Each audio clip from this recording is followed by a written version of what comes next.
Mantan Bupati Aceh Tengah periode 2017 hingga 2022, Sabela Abu Bakar, resmi mendaftar dan menyerahkan berkas pencalonan dirinya sebagai bakal calon Bupati Aceh Tengah pada Pilkada 2024.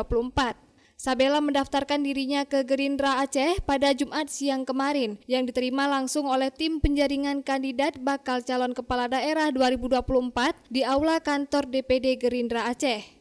Di hadapan tim penjaringan, Sabela memaparkan beberapa visi misinya untuk kembali maju sebagai bacalon Bupati Aceh Tengah dalam Pilkada 2024. Salah satu alasannya kembali bertarung pada Pilkada ini karena dirinya ingin melanjutkan program yang sempat tertunda pada saat dirinya menjabat sebagai bupati di daerah penghasil kopi itu.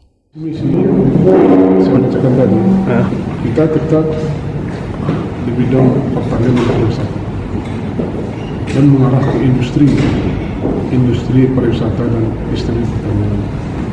Itu mengarah ke sana. Itu semua peningkatan ini melalui bagaimana meningkatkan ini kita melalui infrastruktur.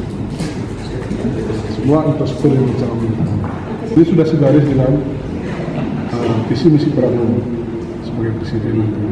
Tamlaknya pergaulan di bidang pangan, itu hutan kerakyatan, itu sudah kita masukkan di sini.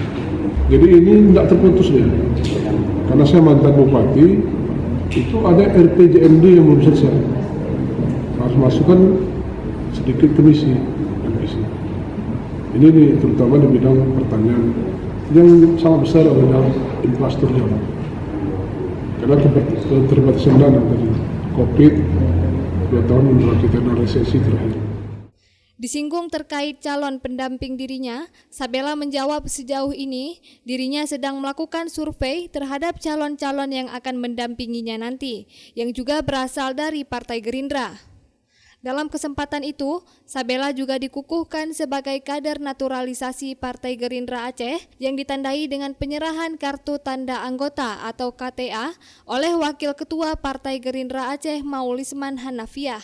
Dari Banda Aceh, Lala Nurmala melaporkan untuk Puja TV Aceh.